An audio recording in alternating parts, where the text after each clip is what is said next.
बिस्मिल्लाहिर्रहमानिर्रहीम, अस्सलाम वालेकुम, गुड मॉर्निंग मुल्तान। कैसे हैं आप लोग? उम्मीद करती हूँ बिल्कुल ठीक ठाक होंगे और दुआ करते हैं आज का दिन आपका बहुत ही अच्छा गुजरे, हंसते हुए मुस्कुराते हुए खैर आफियत के साथ गुजरे। नाज़रीन, आप देख रहे हैं रोही एट 10 और मैं हूँ आपकी होस्ट आसमा नूरी। एक नई सुबह में आपको खुश आमदीद कहते हैं। कैसी जा रही है आपकी सुबह? यकीनन अच्छी ही जा रही होगी और आज भी यकीनन आप सोच रहे होंगे कि आज प्रोग्राम में क्या क्या होने वाला है। तो आज भी हमारे साथ गेस्ट मौजूद होंगे, उनसे बातचीत होगी, उनके काम के हवाले से भी जानेंगे और साथ साथ हमारे साथ रिपोर्टर भी मौजूद होते हैं जिनसे उनकी बीट के हवाले से जो है वो बातचीत होती है। और इसी के साथ एक अच्छी बात भी आप लोगों के साथ लाजमी यहाँ पर शेयर करना चाहूंगी कि आजकल हम देख रहे हैं कि बहुत ज़्यादा एंजाइटी और डिप्रेशन जो है वो बहुत तेज़ी से फैल रहा है। लोगों के साइकोलॉजिकल इश्यूज जो हैं वो बहुत ज़्यादा बढ़ रहे हैं। इस हाल में मैं ये समझती हूँ कि आपको खुश रहना जो है वो बहुत ज़्यादा ज़रूरी है, चाहे आप जिस हालात से भी गुजर रहे हो। एक मुस्कुराहट जो है वो आपकी बहुत सारी चीज़ें जो है वो आसान कर देती है, आपकी मुश्किलों को थोड़ा कम कर देती है। तो ये तो नहीं कह सकती कि बहुत सारी चीज़ें आपकी सिर्फ मुस्कुराहट से या खुश रहने से चीज़ें आपकी फ़ौरन हल हो जाती हैं, लेकिन आपको चीज़ों को टैकल करने का, उनको सुलझाने का जो है वो तरीका वो आ जाता है। आप बहुत ज़्यादा चीज़ों को, खुद को जो है अप्रिशिएट करना बहुत ज़्यादा ज़रूरी है। हम क्या करते हैं, सम टाइम ऐसा होता है कि हम अपने आप को भी अप्रिशिएट नहीं कर रहे होते। वैसे तो हम आम रूटीन में देखते हैं कि लोग आपको अप्रिशिएट नहीं करते। आप कोई अच्छा काम भी कर रहे हो, कोई पॉजिटिव काम भी कर रहे हो, किसी के बारे में कुछ अच्छा बोल रहे हो, तब भी आप लोगों को जो है अप्रिशिएट नहीं किया जाता। लेकिन अगर आप ये थोड़ी सी थेरेपी करना शुरू कर दें कि आप खुद को अप्रिशिएट करना शुरू कर दें, तो आप खुद देखेंगे कि आपकी बहुत सारी चीज़ें जो है वो हल होना स्टार्ट हो जाएंगी। मैं हमेशा एक बात करती हूँ कि आप खुशियाँ तकसीम करें, मोहब्बतें तकसीम करें और आसानियाँ तकसीम करें। जब आप ये चीज़ें करना शुरू कर देंगे तो ऑटोमेटिकली आपकी ज़िंदगी में बहुत बड़ा चेंज भी आएगा और आप खुद भी खुश रहेंगे और दूसरों को भी जो है वो खुश रखने की कोशिश करेंगे। इसी के साथ अपने प्रोग्राम का सिलसिला आगे बढ़ाते हैं। आज हमारे साथ जो गेस्ट मौजूद हैं उनकी तरफ बढ़ते हैं और आपको बताएंगे कि आज हमारे साथ जो गेस्ट मौजूद हैं वो हैं जी हमारे साथ आज कैप्टन रिटायर्ड रिजवान कदीर साहब हमारे साथ मौजूद हैं, जो कि additional secretary home department south Punjab से हैं। अस्सलाम वालेकुम, कैसे हैं आप? ठीक ठाक हैं? वेलकम करते हैं अपने शो में। Thank you so much. और इसके साथ ही जो हमारे दूसरे गेस्ट हैं वो हैं जो हमारे रोही के रिपोर्टर वसीम शहजाद। अस्सलाम वालेकुम, कैसे हैं आप वसीम? ठाक हैं? वेलकम करते हैं अपने शो में आपको। और अच्छा जी, आज हम स्टोरीज पे भी बात करेंगे, साथ साथ हमारे साथ सेक्रेटरी साहब मौजूद हैं, तो थोड़े इनकी लाइफ और इनकी जर्नी के हवाले से भी जानेंगे और काम के हवाले से भी इनसे बातचीत होगी। तो आप भी हमें ज्वाइन कर सकते हैं, कोई क्वेश्चन करना चाहें, कोई बात करना चाहें तो वो भी कर सकते हैं। सर, क्या हाल चाल है, क्या हो रहा है? क्या अपनी थोड़ी सी अपनी जर्नी, अपनी एक्टिविटीज के हवाले से हमें बताएं।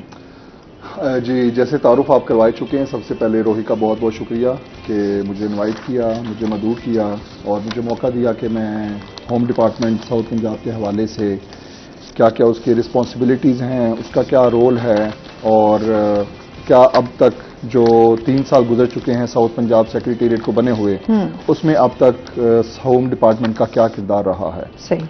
और ओवरऑल जैसे आप तारुफ करवा चुके हैं, my name is captain retired Rana Rizwan Qadeer. मेरा ताल्लुक पाकिस्तान एडमिनिस्ट्रेटिव सर्विस से है। I belong to 37th common of the Pakistan administrative service group और अल्हम्दुलिल्लाह almost 14 years of civil service and 7 years of uniform service. तो I think extensive field experience और desk experience, जिसकी वजह से अल्हम्दुलिल्लाह things are going very easy and very smooth. कौन से काम को ज्यादा एंजॉय किए या कर रहे हैं? हर काम को, कोई स्पेशलिटी नहीं है। आई फ्रैंकली स्पीकिंग यही है कि जो फील्ड में आपको काम करने का स्कोप भी बहुत मिलता है और वहाँ पे आपकी सेटिस्फेक्शन भी ज्यादा होती है, बजाय इसके कि आप सेक्रेटेरिएट में बैठे हैं। आप डेस्क जॉब का एक अपना एक मूड है, एक अपना उसका एक मिजाज होता है, लेकिन फील्ड में ये है कि फील्ड में आपको एक खुला आसमान मिलता है। आपको वहाँ पे डिफरेंट किस्म के लोग मिलते हैं, डिफरेंट किस्म के मसाइल मिलते हैं। आप जब पब्लिक के मसाइल सुनते हैं, एक खुली कचहरी होती है, वहाँ पे आपको बात किस्म के लोग आते हैं, अपने मसाइल बताते हैं, तो उनको फिर हल करके, उसको परसू करके, उसका हल निकाल के, तो दिली खुशी तो होती है, लेकिन at the end of the day यही है कि जी, जैसे कायद आज़म ने भी कहा था कि सिविल सर्वेंट का काम यही है कि जी he should serve the public. आप पब्लिक को जितना सर्व करेंगे, उनके ग्रीवेंसेस को जितना रिड्रेस करेंगे, जितना अच्छा आपका रिड्रेसल मैकेनिज्म होगा, मेरा ख्याल है उससे ज़्यादा सेटिस्फेक्शन आपको कहीं नहीं मिल सकती। सही। अच्छा, अभी आप क्या देखते हैं यहाँ पर जनूबी पंजाब में? आप देख रहे हैं क्या क्या मसाइल हैं, लोगों की क्या क्या शिकायत हैं? मैं क्योंकि खुद मुल्तान से बिलोंग करता हूँ और जनूबी चलें, ये तो फिर अच्छी बात है, आप ज्यादा बेहतर समझ सकते होंगे कि मुल्तान के क्या क्या मसाइल हैं। मुल्तान में इससे पहले मुल्तान डेवलपमेंट अथॉरिटी में भी काम किया और as director admin and finance, उसके बाद एज डायरेक्टर जनरल भी काम किया MDA में, DGPHA के तौर पे भी काम किया, director development and finance commissioner office में भी काम किया। तो मैं ये समझता हूँ मुल्तान में हमें जो है ना सबसे तो तफरीही मकामात को जो है ना बहुत ज़्यादा प्रमोट करने की ज़रूरत है। वो मैं अक्सर कभी अपने दोस्तों में बैठते हैं तो एक बात करते हैं, वो जब एक जापानी पाकिस्तान आया तो जब वो जाने लगा तो उसने कहा कि हमारे मुल्कों में तो ऐसा है कि वहाँ पे हॉस्पिटल्स में रश कम होता है, पार्कों में ज़्यादा होता है। पाकिस्तान में कहता मैंने उसके उल्ट देखा है। हाँ, यहाँ हॉस्पिटल्स में ज्यादा रश है। यहाँ पे हॉस्पिटल्स में लाइनों पे लाइनें लगी हैं। अल्लाह सेहत दे लोगों को, क्योंकि हमारे मसाइल भी ऐसे हैं और उसका इदराक भी लोगों को नहीं होता कि हम छोटी छोटी चीज़ों को बड़ा निगलेक्ट करते हैं, सेल्फ मेडिकेशन पे जाते हैं। तो बहरहाल मसाइल तो बहुत ज़्यादा हैं, लेकिन बात यही है कि जी हमने शुरू कहाँ से करना है। तो मैं क्योंकि अभी होम डिपार्टमेंट में हूँ, तो होम डिपार्टमेंट का जो असल काम है, क्योंकि उर्दू में जैसे इसको महकमा दाखिला कहते हैं, महकमा दाखिला, अभी हमारे पास महकमा दाखिला में जेल्स भी हैं। जनूबी पंजाब के 11 डिस्ट्रिक्ट में जितनी भी जेल्स हैं वो होम डिपार्टमेंट के अंडर हैं। चाइल्ड प्रोटेक्शन ब्यूरो वो भी हमारे अंडर है। प्रोबेशन एंड पैरोल का एक महकमा है, वो भी हमारे अंडर है। सही। उसके अलावा सिविल डिफेंस का महकमा है, वो भी महकमा दाखिला के अंडर आता है।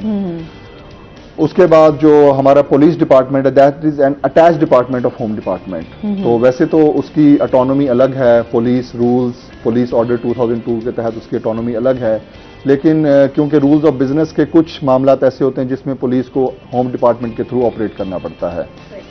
और उसके अलावा जो साउथ पंजाब में अभी जिस हवाले से हमारा यही रोल है कि जी 3 साल होने को हैं, तो हमें यहाँ पे, क्योंकि एक सेंट्रल कैरेक्टर डिपार्टमेंट है, पॉलिसी लेवल जितने भी डिसीजन आपके बनते हैं वो लाहौर में बनते हैं।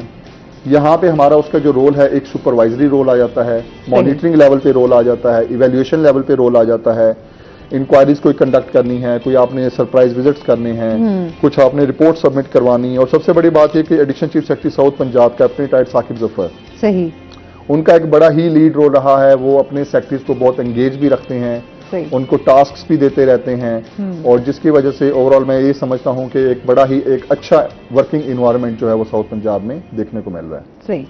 अच्छा जी, इसके साथ हम जो है वसीम से भी जानेंगे। वसीम, जनूबी पंजाब सेक्रेटरीट की हम बात कर लेते हैं, तो उनकी बिल्डिंग जो है वो कहाँ तक पहुंची है? बिल्कुल जी, ये जहाँ तक कहा जाता है कि जनूबी पंजाब सेक्रेटरीट जो है वो जनूबी पंजाब की महरूमियों का अजाला है, तो इसके हवाले से अगर हम देखें तो डिपार्टमेंट के यकजा होने से जो काम है उसके अंदर भी ज़्यादा बेहतरी आती है।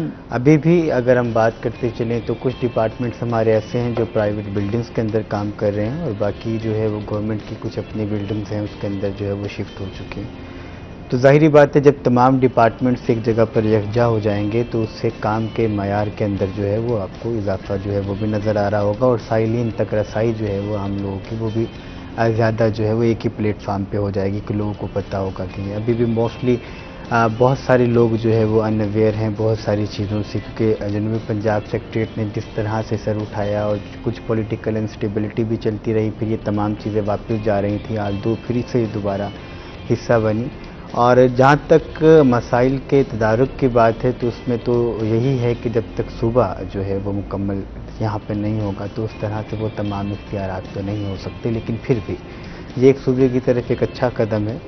और जनूबी पंजाब सेक्रेटरीट की बिल्डिंग की बात करते हैं चलें तो ये 30 मंथ का प्रोजेक्ट था, ऑलमोस्ट अब कंप्लीट होने के करीब है, और इस वक्त 2 ब्लॉक्स जो हैं उसके वो जुलाई के लास्ट तक कंप्लीट हो जाएंगे, जिसमें कोशिश यही होगी कि जो ऐसे डिपार्टमेंट जो प्राइवेट बिल्डिंग्स के अंदर शिफ्ट हैं उनको जो है वो फौरी तौर पे वहाँ पे जो है वो शिफ्ट किया जाए, ताकि वो जो गवर्नमेंट का रेंट वगैरह के बाकी तमाम अखराजात हैं अब वो बढ़ सकें। इस वक्त जो है वो PHA के पास उसकी लैंडस्केपिंग है, और इसके साथ साथ पौधे वगैरह और ग्रॉसरी वगैरह वो तमाम चीज़ें जो है वो PHA जो है वो खुद देख रहा है। और इसके साथ साथ जो बाहर मतीतल रोड है उसको भी खुला करने के लिए जो है उसका नेशनल हाईवे के पास काम है वो भी सौंप दिया गया है, उसके फंड वगैरह भी रिलीज़ हो गए हैं। तो आल्दो कमिंग डेज के अंदर हम देखेंगे कि जुलाई के लास्ट तक जो है ये तमाम चीज़ें जो हैं वो कंप्लीट हो जाएंगी। 2 ब्लॉक्स मुकम्मल हो जाएंगे, 1 ब्लॉक फिर उसका रह जाएगा, वो भी आलदू के 2-3 माह के अंदर जो है वो जैसे भी होता है कि ये कंप्लीट हो जाएगा। तो कहा जा सकता है कि जैसे बिल्डिंग मुकम्मल होगी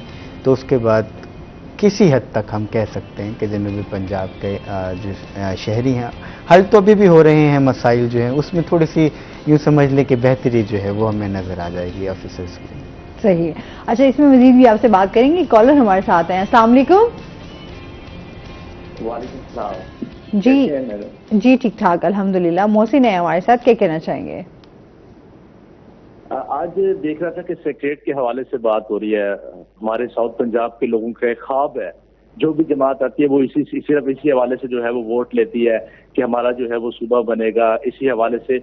लेकिन सेक्रेटरी साहब भी यहाँ पर मौजूद हैं। सेक्रेटरीट तो बन गए, लेकिन माजरत के साथ आज भी सारे काम जो है वो लाहौर में ही हो रहे हैं। तो सेक्रेटरीट बने, ये क्या काम कर रहा है मुल्तान में, इस हवाले से क्या करना चाहेंगे? और साउथ पंजाब का सेक्रेटरीट की जो बिल्डिंग है वो भी हाल अभी मुकम्मल नहीं हुई, उस हवाले से भी क्या कहना चाहेंगे? लोगों को कब तक, सियासतदान तो उम्मीदें देते रहते हैं, सेक्रेटरी साहब बैठे हैं, ये ज्यादा बेहतर इस हवाले से बता सकते हैं।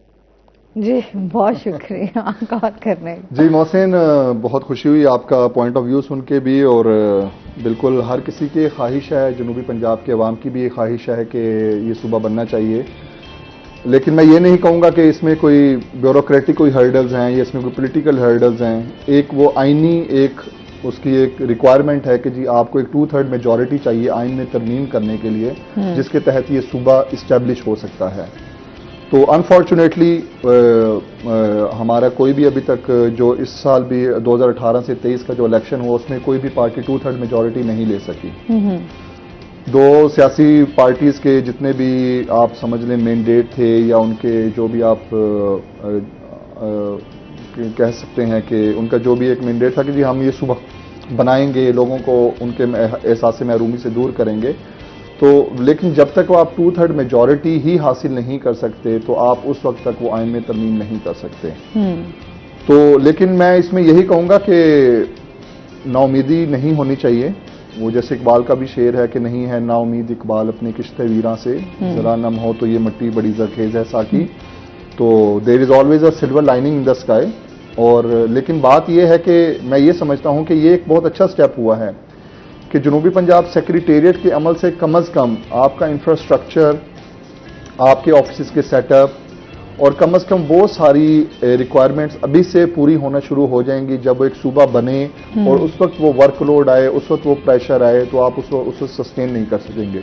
तो आई थिंक ये एक अच्छी शुरुआत है कि सेक्रेटेरिएट का क्या अमल में आया, क्योंकि वो रूल्स ऑफ बिजनेस जो कि चीफ मिनिस्टर का इख्तियार है कि वो डिपार्टमेंट्स को क्रिएट कर सकते हैं। सही। तो उन्होंने बेसिकली उसी रूल्स ऑफ बिजनेस में अमेंडमेंट्स की। अमेंडमेंट्स करने के बाद जनूबी पंजाब सेक्रेटेरिएट का क्या अमल में आया, पावर्स भी दी, उसमें डिपार्टमेंट्स को भी पावर्स दी। दूसरी बात मोहसिन ये कह रहे थे कि जी लोगों को अभी भी लाहौर जाना पड़ता है। हाँ। बिल्कुल मैं उनकी बात से ये नहीं कि मैं बिल्कुल 100% इनकी बात को कोई डिनाई करूंगा, बिल्कुल लोग अभी भी लाहौर जा रहे हैं। जैसे मैंने कहा कि शुरुआत में हमेशा चीजों में प्रॉब्लम आते हैं, लेकिन वक्त के साथ साथ इंटर डिपार्टमेंटल कोऑर्डिनेशन होती है। आपके जो लाहौर के सेक्रेटरी हैं, जो साउथ पंजाब के सेक्रेटरी हैं, उनमें एक अच्छी जो है अलैक स्लैक होनी चाहिए, अच्छी उनके अंदर एक कोऑर्डिनेशन होनी चाहिए, आपस में कोई मिसकम्युनिकेशन नहीं होना चाहिए। अगर ये चीजें होंगी तो मेरा नहीं ख्याल कि लोगों को लाहौर जाना पड़ेगा। कुछ चीजें ऐसी हैं, फॉर एग्जांपल अगर पीपीएससी की कोई रिक्वायरमेंट है, पीपीएससी में अगर कोई एग्जाम होना है तो जाहिर बात है पीपीएससी का तो एक प्रोविंशियल लेवल का मैंडेट है, वो अपनी जितनी भी रिक्रूटमेंट होगी वो लाहौर से होगी। सही। अगर आपके जो 19 एंड अबव के जितने भी पोस्टिंग, ट्रांसफर्स, प्रमोशंस हैं वो सीएम का इख्तियार है, चीफ मिनिस्टर का इख्तियार है, तो वो चीजें ऑटोमेटिकली और वो लाहौर जानी ही जानी है। तो यहाँ पे सेक्रेटरीज को जो इख्तियारात दिए गए हैं, मैंने डिपार्टमेंट्स में देखा है, मैं पहले भी रह के गया हूँ, सेक्रेटरीज अपनी हद्दुल वसा कोशिश करते हैं कि लोगों के मसाइल हल हों। उनके पेंशन के मसाइल हैं, उनके पोस्टिंग ट्रांसफर के मसाइल हैं, उनको कोई टीएडीए के मसाइल हैं, कुछ भी है, तो जितनी भी बजटरी एलोकेशन होती है, जो उनको रिसोर्सेज दिए जाते हैं, तो दे ऑलवेज ट्राई कि उसकी ऑप्टिमम यूटिलाइजेशन करें, लोगों को उनकी रिड्रेसल करें और लोगों का जो हक है उनको जरूर दें। तो लेकिन मैं फिर यही कहूंगा कि हर चीज में टाइम लगता है, तो होप फॉर द बेस्ट। और मैं ना उम्मीद नहीं हूं, तो जनूबी पंजाब के कहते हैं लोग भी ना, नाउमीद उम्मीद नहीं तो होंगे। हमेशा जिंदा रहती है। वो हम चाहे जितने भी वर्ष हालात हो ना, हम कहते हैं यार अच्छे की उम्मीद होती है। अच्छा यार अल्लाह बेहतर करेगा, आगे लोग जो है शायद इसके बारे में सोच लेंगे। अच्छा तो ये बिल्कुल, एक बिल्कुल। उम्मीद का जो है ना वो दिया वो वो हमेशा उम्मीद जलता का रहता दिया है। ही अभी तक जला हुआ है, जिसकी बेस के ऊपर जो है ये लोग ये अभी चीजें तक चल रही कायम हैं। हैं और हाँ। चीजें चल रही हैं। अगर हम पॉलिटिकल पॉइंट ऑफ व्यू से बात करें तो साउथ पंजाब से तकरीबन हर पार्टी ने, जब से इसकी बात शुरू हुई, या अगर हम सुबह महाज की बात करते हैं या ताज लंगा की बात करते हैं, ये इससे पहले थोड़े कल भी हमारी जो है वो एक तहरीक से बिल्कुल यही वो मैं यही बात बात थी कि सूबे जब से को भी इसका आगाज हुआ है अब तक जो है वो साउथ पंजाब से जितना भी वोट लिया गया वो सूबे के नाम पर लिया गया। किसी जमात ने कहा कि 100 दिन में इसको कंप्लीट कर दिया जाएगा, किसी ने अपने मंशूर का हिस्सा बनाया, वो वक्त भी गुजर गया। इस वक्त मौजूदा अगर करंट सिचुएशन की मैं बात करता चलूँ तो पीपल्स पार्टी से थोड़ी सी लोगों को उम्मीदें वाबस्ता हैं, लेकिन उनके सेनेटर रज़ा रब्बानी ने जो बयान दिया है कि 18वीं तरमीम को रूल बैक करने की बात है अगर आप सूबे की बात करते हैं, तो 18वीं तरमीम आपको इस चीज़ की इजाज़त नहीं देती कि आप मज़ीद जो है सूबों के अंदर सूबों क्रिएट करें। लेकिन वहाँ पे पूरी सराय की जितनी भी जमातें चल रही हैं वो तमाम मैदान में आई और सब ने आके जो है वो इस बात को नफ़ी भी किया और ये भी कहा कि इसके ऊपर जो है वो पीपल्स पार्टी के जो आला क़यादत है वो सख्त एक्शन ले, क्योंकि इससे तकरीबन जनूबी पंजाब के जो करोड़ों लोग हैं उनकी दिल आज़ारी है। आप देखिए सूबे का बनना जो है उसमें कोई मुज़ाहिका नहीं है, क्योंकि अब आप लिसानियात की बुनियाद पे बात करते हैं कि लिसानियात की बुनियाद पे तो हम सूबे को नहीं क्रिएट कर सकते। तो फिर आप देखिए बलूचिस्तान को देखिए, आप खैबर पख्तूनख्वा को देखिए, आप पंजाब को देखिए, आप बाकी तमाम सूबों को देखिए, बस तमाम हमेशा लिसानियात की हमारे बुनियाद के ऊपर जो है वो जब बात बने। आती है ना जनूबी पंजाब की, तो यहाँ के अगर हम यहाँ पे हम कहेंगे कि हमारा सूबा बना दिया जाए तो यहाँ मसले खड़े हो जाते हैं। मैडम ऐसे ही अब देखें ना, आप बाकी सूबों को देखें तो 62% का आपने एक सूबा बनाया हुआ, हाँ। 3 टायर जो हैं वो आपके पास गाड़ी के, एक आपने ट्रैक्टर बीच में फिट किया हुआ, तो हाउ इट इज बैलेंस। तो अब उससे ये है कि जो साउथ के लोगों को अपॉर्चुनिटीज मिलनी है वो नहीं मिल पा रही, वो तमाम अपर पंजाब के पास जा रही हैं। हाँ। तो फिर वो जो महरूमियों का जाला है वो क्या महरूमियाँ, वो यही महरूमियाँ हैं कि हमारे पास जो अवार्ड्स हैं उसके अंदर हम नहीं हो सकते, हमारे पास जॉब अपॉर्चुनिटीज उस लेवल की नहीं है, इंडस्ट्रीज यहाँ पे उस लेवल की नहीं लग रही। जब भी सूबे की बात होती है तो फिर 2 तहरीकें लग जाती हैं कि जी भावलपुर होना चाहिए, मुल्तान। अब तो हम उससे भी बाहर आ गए हैं। हाँ। अब हम डिमांड करें जस्ट वी डिमांड अप्रूवेंस बस। अब हमें ये नहीं चाहिए कि आप हमें भावलपुर दे, मुल्तान दे, कहीं भी दे, हम सुबह दे। हाँ। पूरी बस जमात दे चल- दें सुबह। हाँ, ताकि वो हमारी महरूमियों का डालो। हाँ, बिल्कुल ये ऐसे बहुत अच्छा इकदाम है कि फर्स्ट टाइम जो है वो इस तरह से हुआ कि आप पूरा भी देखें। ऐसा तो हो सकता है मैडम कि ये दुनिया में मैं समझता हूँ कि फर्स्ट टाइम ऐसा हो रहा है कि एक सेक्रेटरेट के अंदर कोई सेक्रेटरेट काम कर रहे हैं, वरना इवन दो इस तरह नहीं होता। तो रियासतें मिलकर चला रही होती हैं चीज़ों को, तो इसके ऊपर काम करने की मज़ीद ज़रूरत है। फिर वही बात आ जाती है। फिर हम कहते हैं नो कमेंट। कि चीज़ें फिर अपने कंट्रोल से बाहर हो जाती हैं। बिल्कुल ऐसे ही है। अच्छा नाज़रीन, चलते हैं अपने सेगमेंट की तरफ, टुडेज वेदर।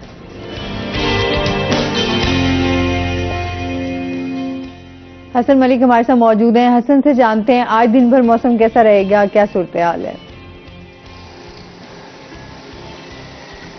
जी आसमा शहर ओलिया मुल्तान के अगर आज के मौसम की बात की जाए तो मुल्तान का मौसम गुज़िश्ता 2 दिन की तरह आज भी गर्मी की शिद्दत की लपेट में दिखाई दे रहा है। मुल्तान शहर में आज अलल सुबह से ही गर्मी काफ़ी ज़्यादा शिद्दत के साथ महसूस हो रही है। सूरज आंखें दिखा रहा है और सूरज का अलल सुबह से ही पारा काफ़ी ज़्यादा चढ़ा हुआ है। अलल सुबह हल्की हवा चलने से मौसम कुछ खुशगवार तो था, लेकिन अगर अभी की बात की जाए तो अभी मुल्तान शहर में गर्मी की शिद्दत में काफ़ी ज़्यादा इजाफा देखने को आ रहा है। अगर आज ज़्यादा से ज़्यादा दर्जा हरारत की बात करें तो आज शहर का ज़्यादा से ज़्यादा दर्जा हरारत 38 डिग्री सेंटीग्रेड तक जाने का इम्कान जाहिर किया जा रहा है। कम से कम दर्जा हरारत आज मुल्तान का 29 डिग्री सेंटीग्रेड पर रिकॉर्ड किया गया है। अच्छा, एक बात यह है कि गर्मी की शिद्दत में इजाफा देखने को आ रहा है, ऐसा टेम्परेचर राइज नहीं कर रहा। हब्स की वजह से वो काफ़ी ज़्यादा गर्मी की शिद्दत महसूस हो रही है। हवा में नमी का तनासुब भी गुज़िश्ता 2 दिनों से काफ़ी ज़्यादा है। अगर देखें कि आज मुल्तान शहर में हवा में नमी का तनासुब क्या है तो आज 70% तक रिकॉर्ड किया गया है। इसी के वजह से ही हवा में नमी की शिद्दत काफ़ी ज़्यादा है। हवा चल नहीं रही तो हब्स की वजह से गर्मी की शिद्दत भी काफ़ी ज़्यादा महसूस होती है। एयर क्वालिटी इंडेक्स की बात की जाए तो एयर क्वालिटी इंडेक्स आज मुल्तान शहर का 130 पॉइंट्स पर रिकॉर्ड किया गया है, जो कि गुज़िश्ता दिनों से कदरे बेहतर है। अगर बात की जाए कि पाकिस्तान के फ़िज़ाई आलूदा तरीन शहरों की लिस्ट में मुल्तान की क्या स्टैंडिंग है, तो मुल्तान आज 5वें नंबर पर स्टैंड कर रहा है। तो मजीद बात करते हैं नाज़रीन, अभी हमने जाना है ब्रेक पे, हमारे साथ रहिएगा।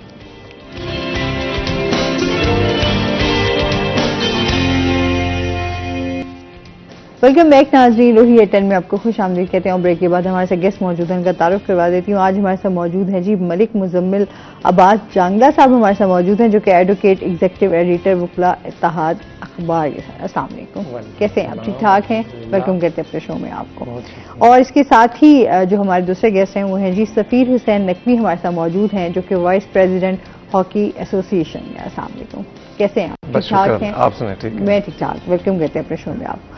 अच्छा जी, आज थोड़ा खेलों के हवाले से भी बात होगी और फिर हॉकी के हवाले से अगर हम बात करें, हमारा कौमी खेल जो है वो हॉकी था और अभी जो हॉकी की सूरत हाल चल रही है उस हवाले से बात करेंगे। और उसके साथ जो है मुजम्मिल से जानेंगे इनकी जर्नी के हवाले से भी। और फिर एक बड़ी, वो कहते हैं ना, ये जो यंग लॉयर्स होते हैं ना, उनको बड़ी दूसरे लोगों को भी होती है कि अच्छा क्यूरियोसिटी होती है जानने की कि उनका सफ़र कैसा रहा। फिर साथ साथ ये भी कि इनका ये जो है अखबार भी एक वकला के साथ जो है वो चला रहे हैं, तो उस हवाले से भी इनसे जानेंगे कि वो सफ़र कैसा है इनका। क्या हाल चाल है आपके मुजम्मिल? ठीक ठाक हैं? बहुत शुक्रिया आपका। सबसे पहले तो मैं ये कहना चाहूँगा कि रोही वाहिद प्लेटफॉर्म है हमारा साउथ पंजाब के हवाले से।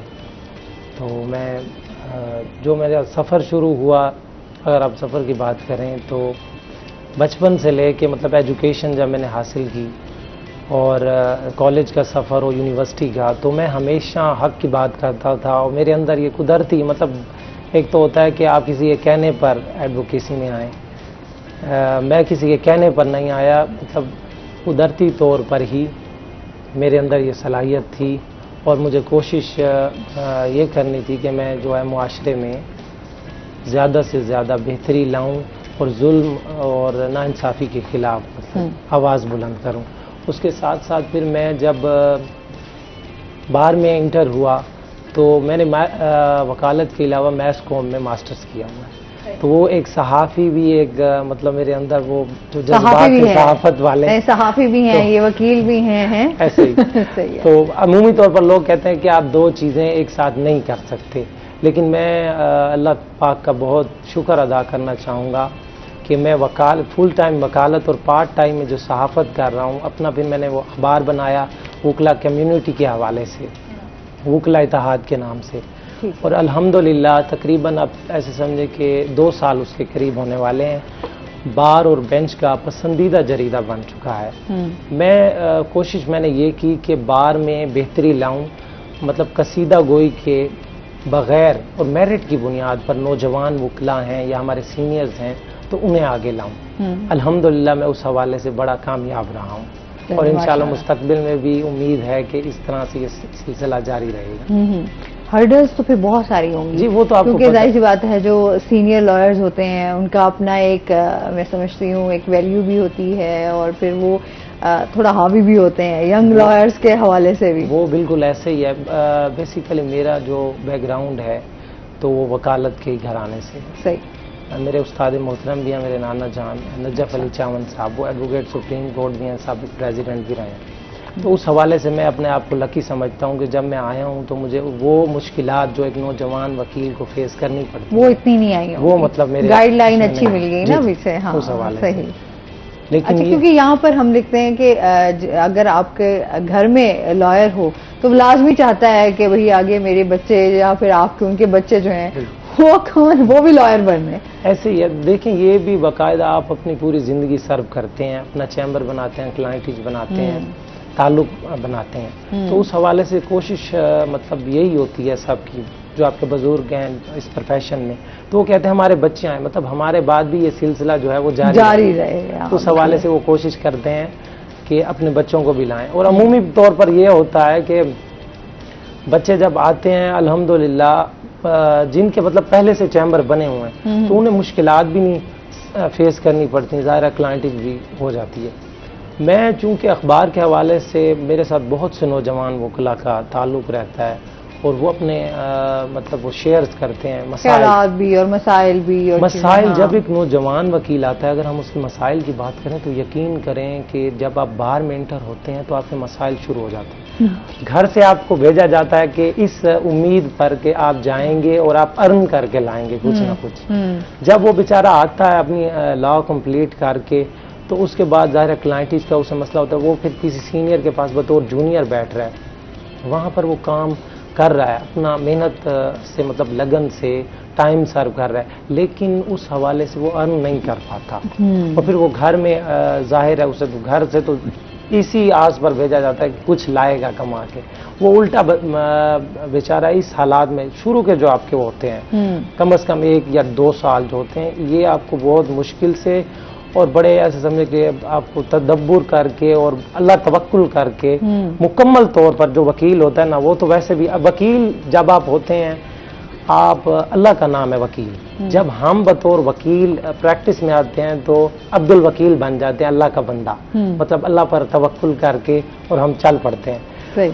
अब जो नौजवान दोस्त हैं वो उस हवाले से ज़ाहिर होते हैं, लेकिन मैं कोशिश करता हूं कि उन्हें गाइड भी करूं। मेरी इतनी एज उस हवाले से नहीं है, लेकिन ये है कि अल्हम्दुलिल्लाह के तजर्बा उस हवाले से और एक्सपीरियंस जो है काफ़ी हद तक मैं वक्त ने शायद सिखाया, या घर से कोई ऐसा हुआ है तो मैं उन्हें मतलब दोनों चीजें मोटिवेट सिखाती हैं, जब आपको घर वाले भी आपके सपोर्ट कर रहे हों और फिर आपको घर से भी आपको गाइडलाइन मिल रही हो, फिर बाहर जब आप निकलते हैं प्रैक्टिकल लाइफ में तो फिर आपको बहुत सारी चीजें आपके सामने आती हैं, तो आप वक्त के साथ साथ सीख जाते हैं। तो फिर चाहे वो कोई भी प्रोफेशन हो, वो वक्त के साथ साथ जब आप चीजें सीखते हैं तो फिर आपको बहुत सारा एक्सपीरियंस भी, बहुत सारा नॉलेज भी, बहुत सारी चीजें आपके साथ जो है वो जुड़ जाती हैं, जिसको फिर आप शेयर भी करते हैं और आगे कोशिश भी करते हैं कि लोगों की हेल्प की जा सके। अच्छा, इस पे मजीद भी बात करते हैं आपसे, और साथ ही हम जो है सफीर से भी जानते हैं। सफीर, आपकी जर्नी कैसी रही हॉकी के हवाले से? जो है हॉकी प्लेयर भी हैं आप, जी, जी। तो हॉकी प्लेयर भी हैं, क्या कहेंगे आप इस बारे में?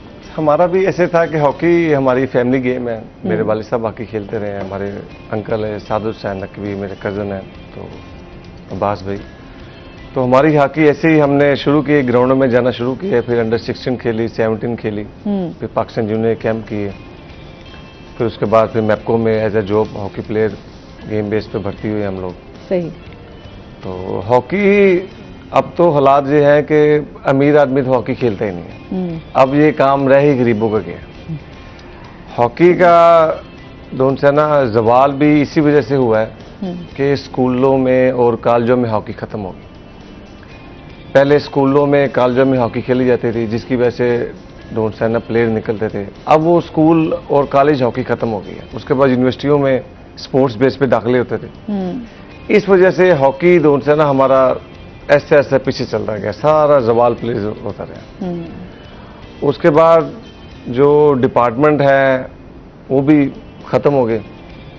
डिपार्टमेंट जो लास्ट टाइम हुकूमत आई है पिछली, तो उनकी पॉलिसी थी अपनी, उन्होंने डिपार्टमेंट्स को ख़त्म कर दिया, तो उससे कम से कम काफ़ी सारा प्लेयर हमारा बेरोजगार हुआ है।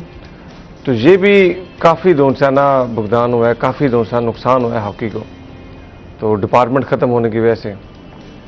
तो हमारा इस वजह से दोनसाना हॉकी दोनसाना पीछे से पीछे चलती जा रही है। तो जब आप हॉकी खेलना स्टार्ट हुए, आपको आपका जो है वो पसंदीदा खेल था हॉकी, हॉकी की तरफ कैसे आना हुआ?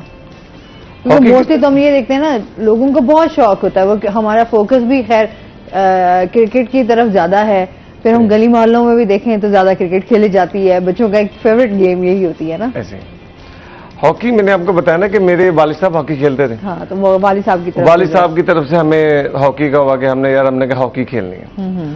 तो फिर उसके बाद हमारा ग्राउंड था इधर कासमपुर में, वहाँ हम खेलने जाया करते रहे। ऐसा ऐसा शुरू हुए, साइकिलों पे जाना शुरू हुए, फिर खेलते रहे। फिर काफ़ी दोनों लोगों ने कहा जी आप मेहनत करें, आप में टैलेंट है, आप खेल सकते हैं।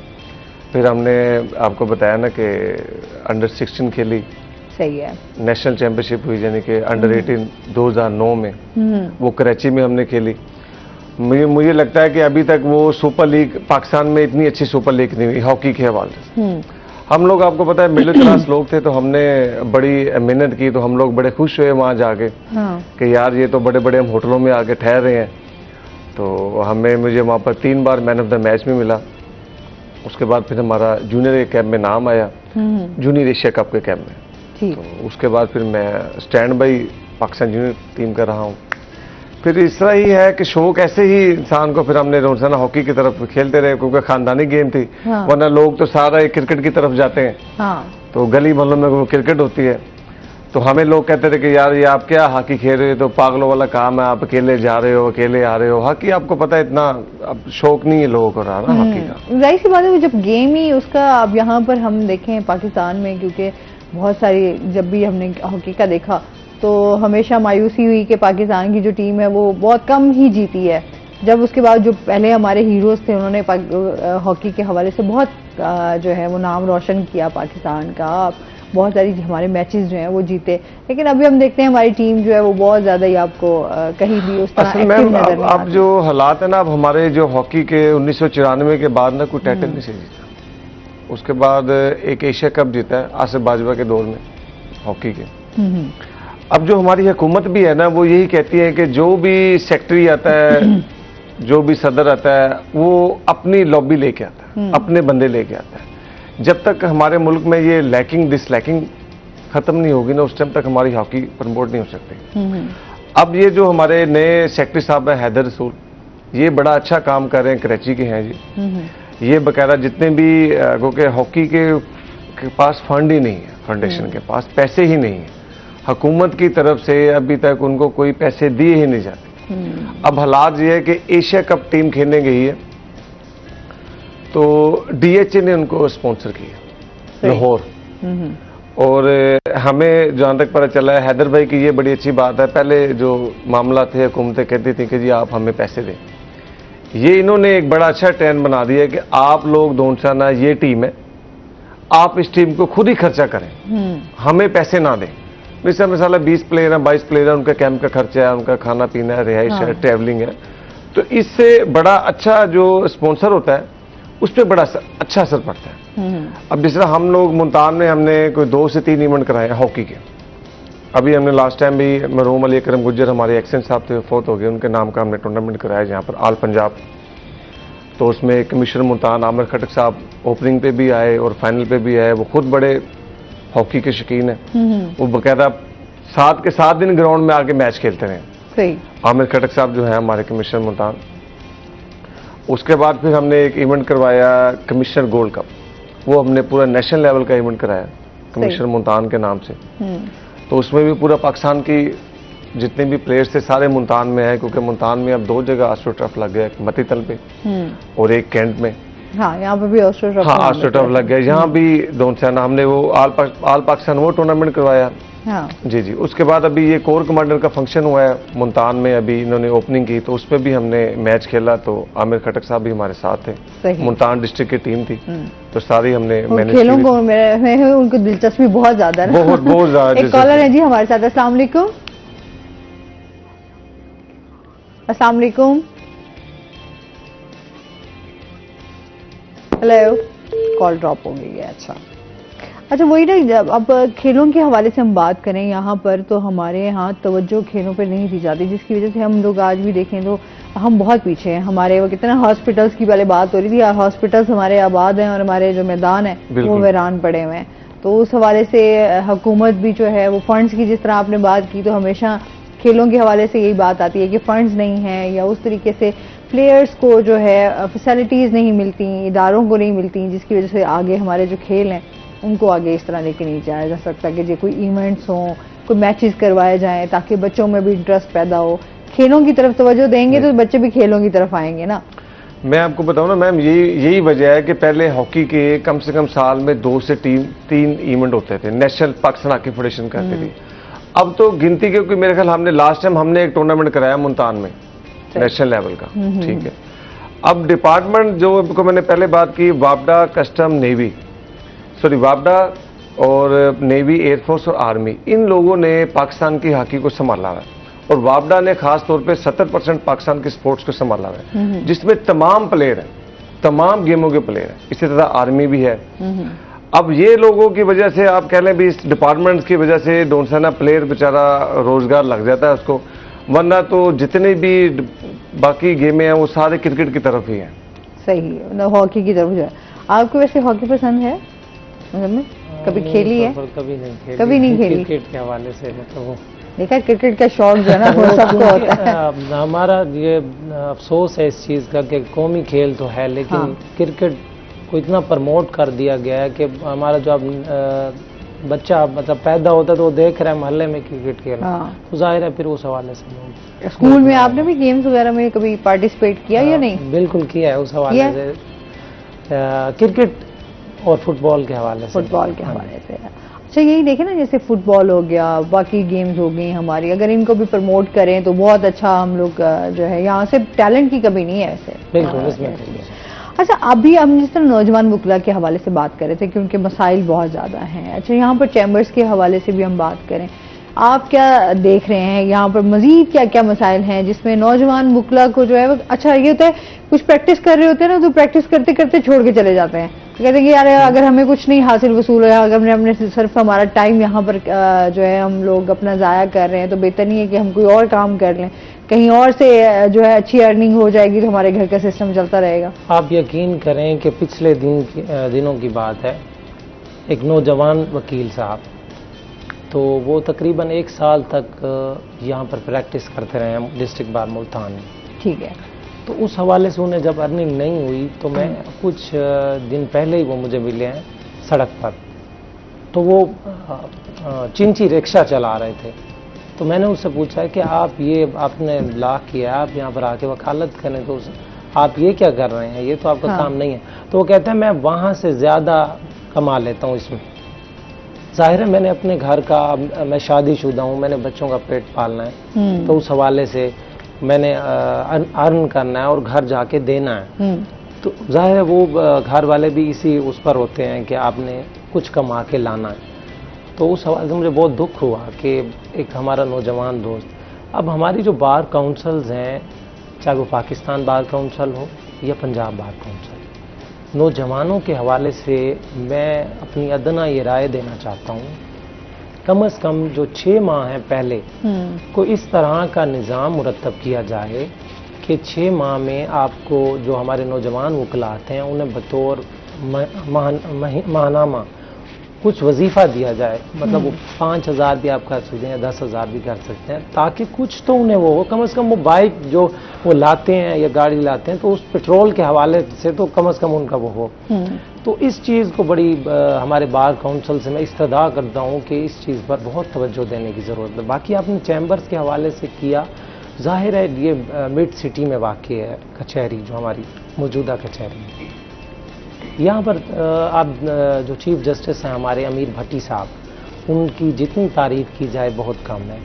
उन्होंने माशाल्लाह, चूँकि उनका ताल्लुक मुल्तान से ही था, यहाँ पर ही प्रैक्टिस की, यहाँ से ही एलिवेट हुए वो बतौर जज लाहौर हाई कोर्ट, और आज वो chief justice Lahore high court. तो उस हवाले से वो एक उन्होंने यहाँ के जो प्रोजेक्ट शुरू किए हुए हैं, यहाँ आपके एशिया का सबसे बड़ा टावर बनेगा, तकरीबन 10 मंजिला वो टावर है, जिसमें तमाम तरह आपके सिविल कोर्ट्स भी और आपके दूसरे जितने भी कोर्ट्स हैं वो होंगी। और वो जो हमारी पुरानी अदालतें हैं वहाँ पर जाहिर है हमारे पास जगह अवेलेबल हो जाएगी, तो चैम्बर्स भी हम वो कर सकते हैं, मतलब वहाँ बना सकते हैं। ये चीज़ देखी जाए, आपको मिड सिटी के हवाले से जगह हमारे पास बहुत कम है, तो जाहिर है फिर चैम्बर्स उस हवाले से। लेकिन हमारे यहाँ अल्हम्दुलिल्लाह ये बहुत अच्छी एक मतलब रिवायत है कि हम जब जो एक मतलब वकील चैम्बर ले लेता है तो उसके साथ वो अपने साथ 2 या 3 या 4 वकला को एडजस्ट कर लेता है, तो वो इकट्ठे बैठ के अपना एक सर्कल है वो चला रहे होते हैं। सही है। एक कॉलर है हमारे साथ। अस्सलाम वालेकुम।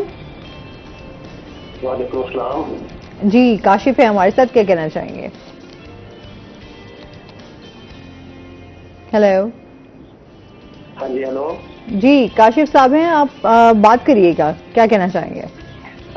मैं सफीर हुसैन, जो पाकिस्तान की हॉकी टीम के हम खिलाड़ी भी हैं और काफ़ी नाम है इनका।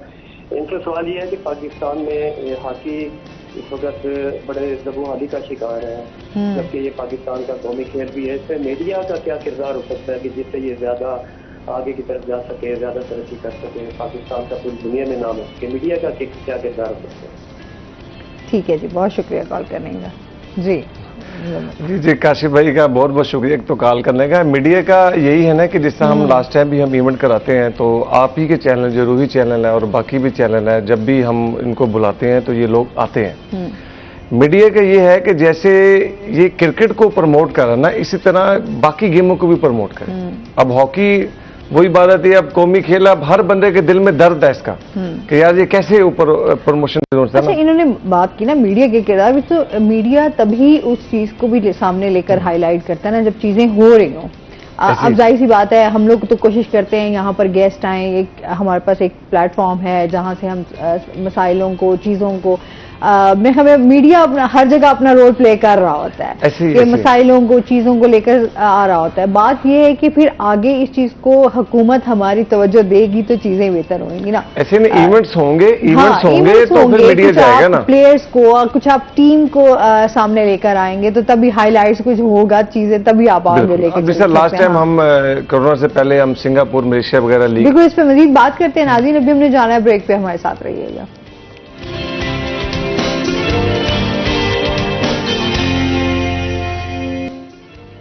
वेलकम बैक नाज़रीन, रोही एयरटेल में आपको खुश आमदीद कहते हैं और इसके साथ ही चलते हैं अपने सेगमेंट की तरफ, हेल्थ टिप।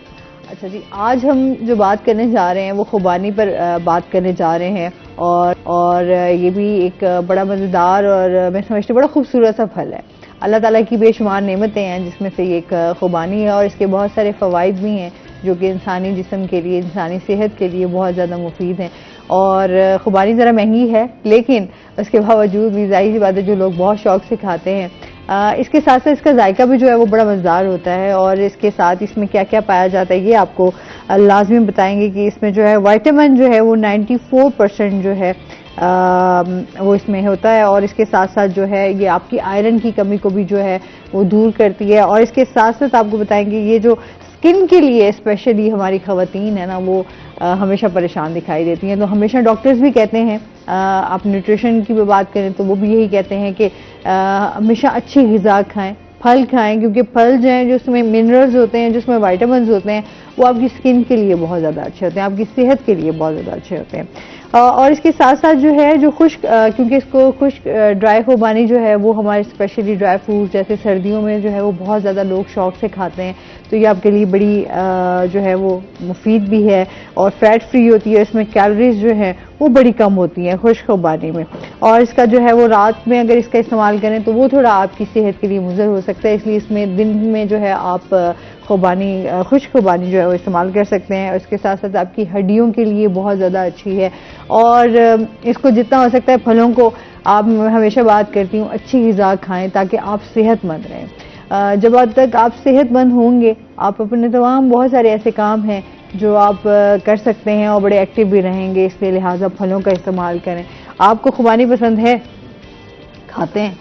अच्छा मेवा है माशाल्लाह और देखा जाए तो बड़ा जबरदस्त है, फायदा भी है, फायदे हैं ना अल्लाह ताला। फलों की मैं कहती हूँ जो आपके मौसमी फल होते हैं ना उनकी जो ग़िज़ाइयत होती है और उनका अपने उनकी अफादियत बहुत ज़्यादा होती है, तो मौसम के साथ साथ जो भी फल हो उनको खाना भी चाहिए और अल्लाह का शुक्र भी अदा करना चाहिए।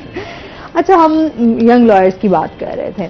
अच्छा, यंग लॉयर्स के हवाले से जो है आप क्या समझते हैं? सीनियर्स हमेशा ये भी थोड़ा सा यंग लॉयर्स का होता है कि सीनियर उस तरीके से रहनुमाई नहीं करते या उस तरीके से गाइड नहीं करते जिस तरह उनको करना चाहिए, या केसेस नहीं उनको उस तरीके से देते जिससे उनको एक्सपीरियंस भी हो और वो कुछ लोगों से भी उनका जो है वो इंटरेक्शन रहे।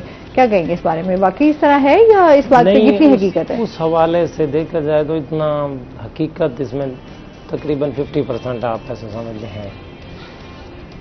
अक्सर सीनियर्स ऐसे भी हैं जो आपके जूनियर्स को सिखाना चाहते हैं, लेकिन ऐसे जूनियर्स भी हैं जो सीखना ही नहीं चाहते।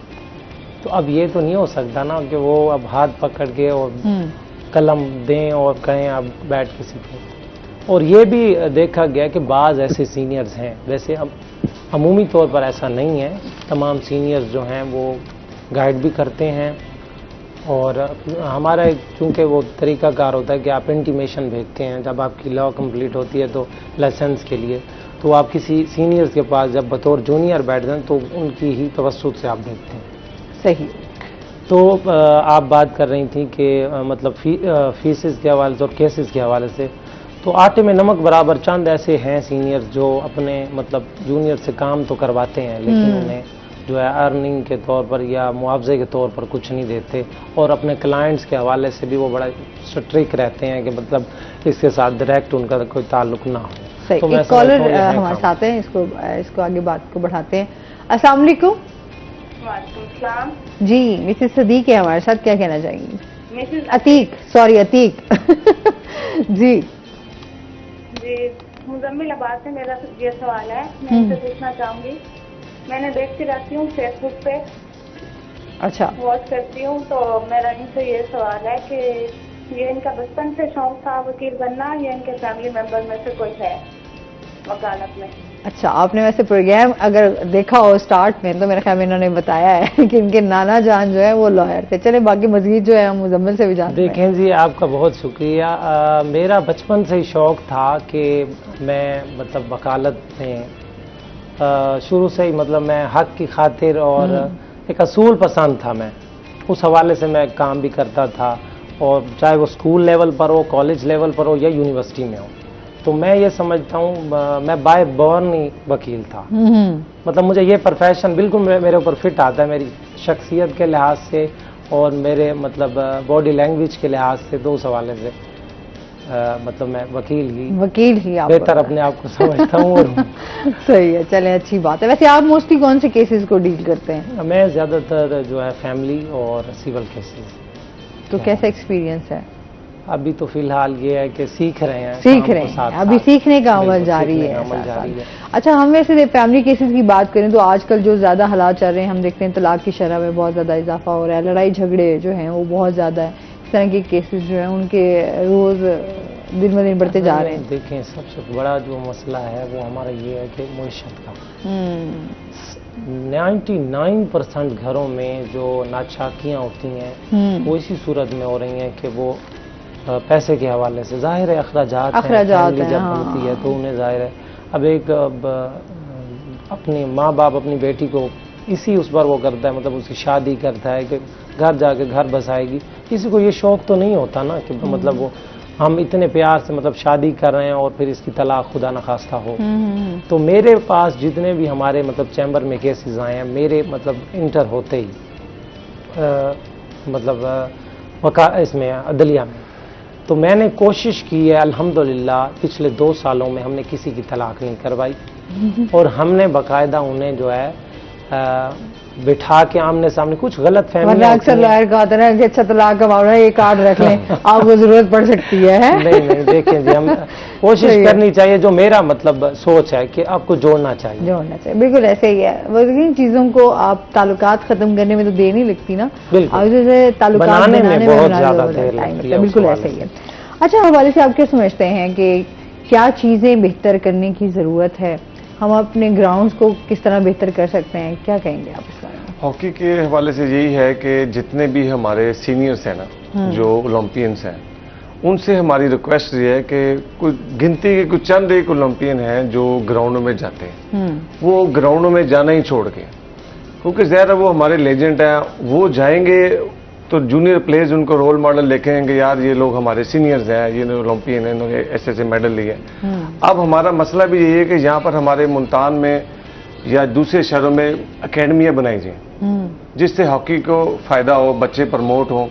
अब जिस तरह हमने यहाँ पर स्टेडियम नेशनल जो सा ये फरूक भाई हैं हमारे डिस्ट्रिक्ट स्पोर्ट्स भी, राणा नदीम साहब हैं, इनके ताउन के साथ मिलकर हमने यानी कि 3 दिन की वहाँ पर मतितल ग्राउंड में आस्टर टॉप में एक एकेडमी बनाई हुई है, और संडे वाले दिन जितने भी मुल्तान के सारे क्लब हैं वो वहाँ पर आते हैं। हमने वहाँ पर 3 दिन के लिए वहाँ पर गेम की शुरू की हुई है टर्फ के ऊपर, ताकि अब ये टर्फ यहाँ पर लगा है, बच्चे टर्फ के ऊपर आके खेलें बजाय निस्बत ग्रास के।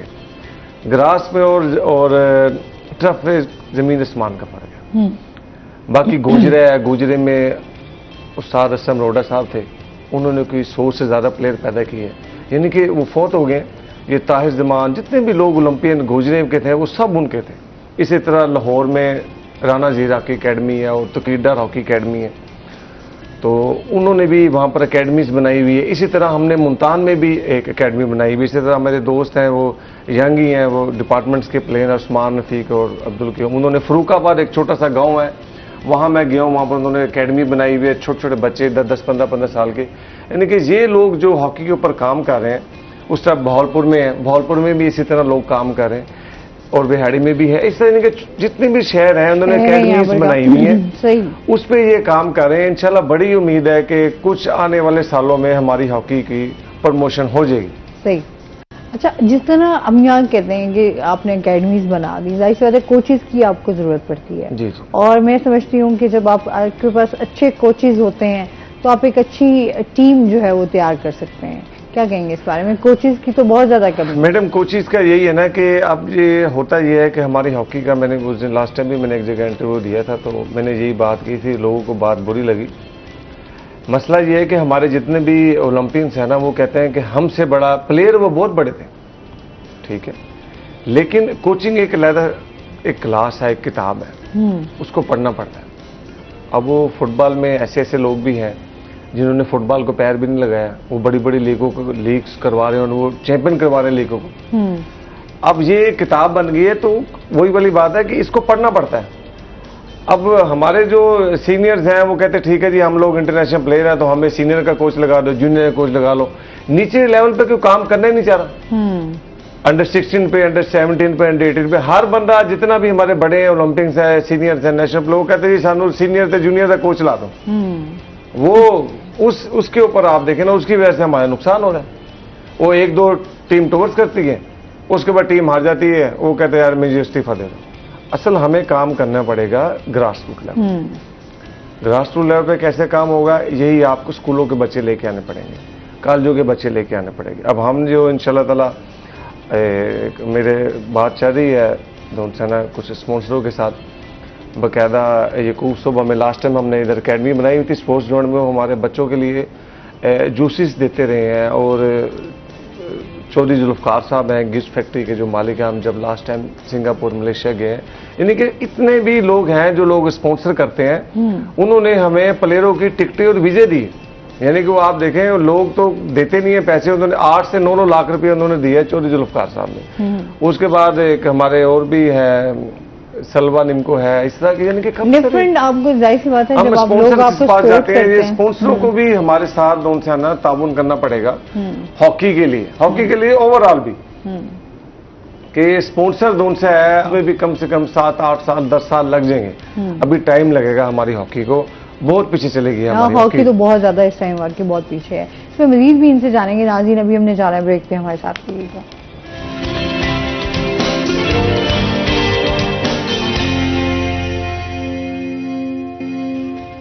वेलकम बैक नाज़रीन, रोही एयरटेल में आपको खुश आमदीद कहते हैं। अच्छा, इसके साथ साथ आपकी सहाफत के हवाले से भी जरा बात कर लेते हैं। चलेंगे तो वकला के मसाइलों पे तो हम बात कर ही रहे हैं, सहाफत के हवाले से क्या कहना चाहेंगे? देखिए मैडम, वकला कम्युनिटी में अखबार चलाना मेरे लिए बजाते जर्नल मतलब उस हवाले से ज़्यादा मुश्किल है जो हमारी आम सहाफत है। उस हवाले से वो इस तरह से प्रूफ रीडिंग का आपका मरला होता है, तदमीन का मरला होता है।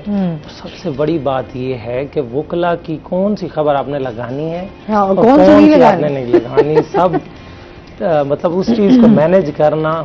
और फिर मेरे अखबार का ये है कि हम फ्री ऑफ कॉस्ट उसमें मतलब आपकी खबर लगाते हैं बार और बेंच की, और उससे फिर पब्लिश करना, और फ्री ऑफ कॉस्ट हम वहाँ पर चैम्बर्स और अदालतों में उसे तकसीम करते हैं। तो मेरी कोशिश होती है जो हमारे बार और बेंच के मसाइल हैं वो खुसूसन कचहरी के हमारे वकला कम्युनिटी में, उस हवाले से मैं उसे उजागर करूँ मसाइल को, और अल्हम्दुलिल्लाह मैं काफ़ी हद तक उसमें कामयाब भी हूँ।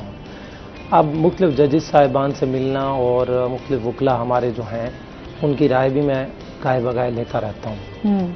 तो अल्हम्दुलिल्लाह के 1.5 साल 2 साल के अंदर बार में एक वकला इत्तेहाद जो मेरा अखबार है उसने एक मकाम बना लिया, लोग पसंद भी करते हैं। सही। मैंने जो है जर्द सहाफत को प्रमोट नहीं किया। ठीक। मुझे ये इस चीज़ का असल में शुरू से ही था, मैं किसी मीडिया चैनल में भी मतलब काम कर सकता था। तो जो सबसे बड़ा इसमें रुकावट जो हायल थी मेरे मतलब नज़रिए के हवाले से, तो वो ये थी कि मैं किसी के मतलब डिक्टेशन वगैरह के हवाले से नहीं ले, वो एक आज़ाद रहने वाली जो आपको वो होती है मतलब अंदर हैबिट कि आपने किसी का हुक्म नहीं मानना, मतलब खुद ही आज़ाद रहना है, खुद ही फैसला करना है, फ्रंट पेज पर आके कि आपने क्या लगा। अब मैं अखबार का मालिक हूँ अल्हम्दुलिल्लाह, और मैं खुद डिसाइड करता हूँ कि मैंने कौन सी खबर लगानी है कौन सी नहीं। लेकिन कोशिश ये होती है, हमारे चंद ऐसे बुजुर्ग वकला हैं जिन्होंने 45 साल 40 साल इस प्रोफेशन को दिए, तो उन्हें वो पसे पर्दा बैठे हैं, काम भी कर रहे हैं, अच्छा कर रहे हैं। उन वकला हजरात जो मतलब हमारे मशहूर हैं काफ़ी उस हवाले से, वो चूंकि मीडिया में उन्हें नहीं दिखाया जा सका या इस हवाले से, तो मेरी कोशिश है एक तो उन्हें प्रमोट किया जाए उनके काम के हवाले से, क्योंकि उन्होंने अपनी ज़िंदगी सर्व कर दी है उस हवाले से। दूसरा, हमारे नौजवान जो इब्तदाई सालों में आके अच्छा अपना नाम बना रहे हैं, उन्हें भी प्रमोट किया जाए, और बग़ैर किसी मुआवजे के और बग़ैर मतलब आप समझें कि किसी ताल्लुक़ के बेस पर, मेरिट की बेस पर मैं कोशिश करता हूँ लगाऊँ। पहले मरले में मैं मुजफ्फरगढ़ बार और मुल्तान बार और अपनी हाई कोर्ट बार एसोसिएशन को कवर कर रहा हूँ। आगे मेरा इरादा है कि मैं इस काम को मज़ीद बढ़ाऊँगा मुस्तकबिल करीब में इंशाअल्लाह। डेरा गाजी खान में, डिस्ट्रिक्ट हमारा राजनपुर हो गया, दीगर अजला जो हमारे सराइकी बेल्ट है उस हवाले से मैं वकला की जो है इस सरगर्मी को, वकला इत्तेहाद अखबार को मज़ीद बढ़ाऊँगा। आपके प्लान और गोल्स जो हैं वो आगे की तरफ और होने भी चाहिए। अच्छा, एक कॉलर है हमारे साथ। अस्सलाम वालेकुम। वालेकुम अस्सलाम मैम, कैसी हैं आप? जी ठीक अल्हम्दुलिल्लाह। शिराज है हमारे साथ, क्या कहना चाहेंगे? जी शिराज अहमद बात कर रहा हूँ बहावनगर से, कैसी हैं आप? जी मैं ठीक हूँ अल्हम्दुलिल्लाह, क्या कहेंगे?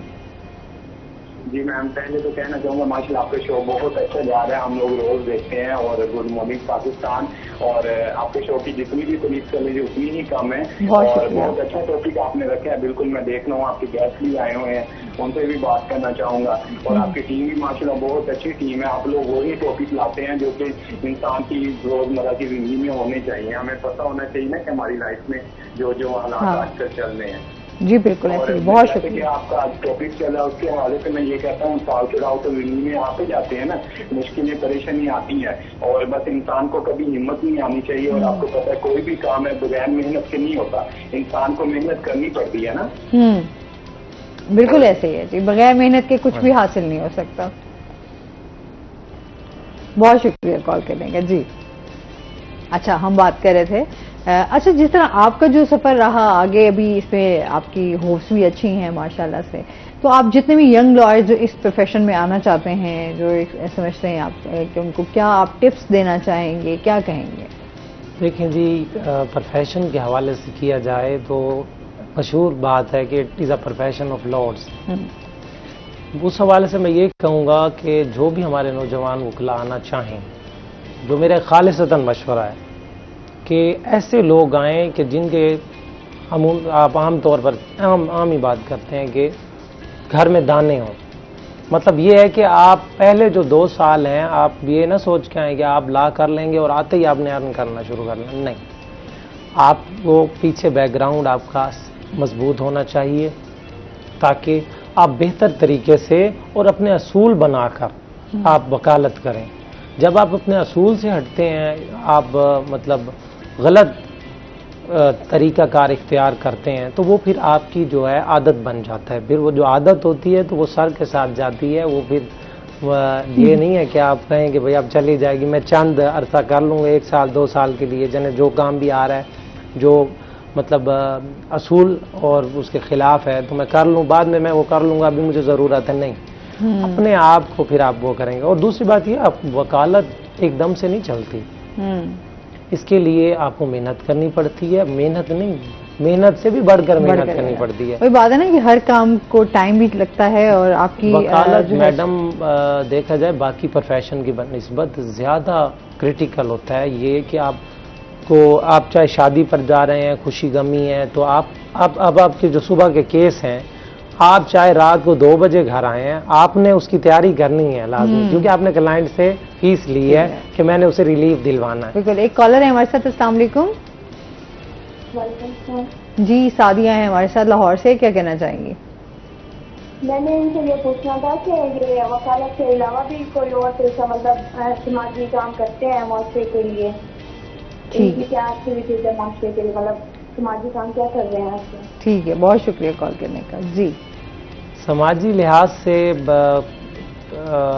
शो तो नहीं करना चाहिए, लेकिन अब जाहिर है अगर पूछ लिया तो मेरा अल्हम्दुलिल्लाह अपनी एक मैंने सोसाइटी बनाई हुई है वर्ल्ड अमन इंसाफ ऑर्गेनाइजेशन के नाम से। उसमें मेरे पास बैरिस्टर्स भी हैं और सुप्रीम कोर्ट के वकला भी हैं।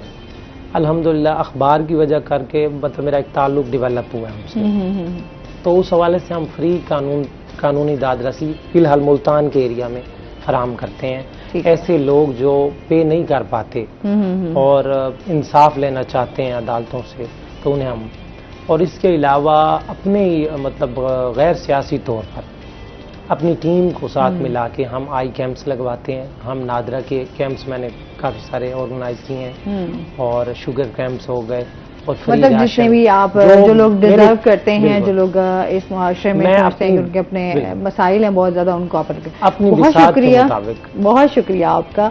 आप हमारे शो का हिस्सा बने और मेरे ख्याल में काफ़ी जो हमारे यंग लॉयर्स हैं या जो लोग इस पेशे के साथ जुड़ना चाहते हैं तो उनके लिए आप इंस्पिरेशन हैं। आप कुछ कहना चाहेंगे?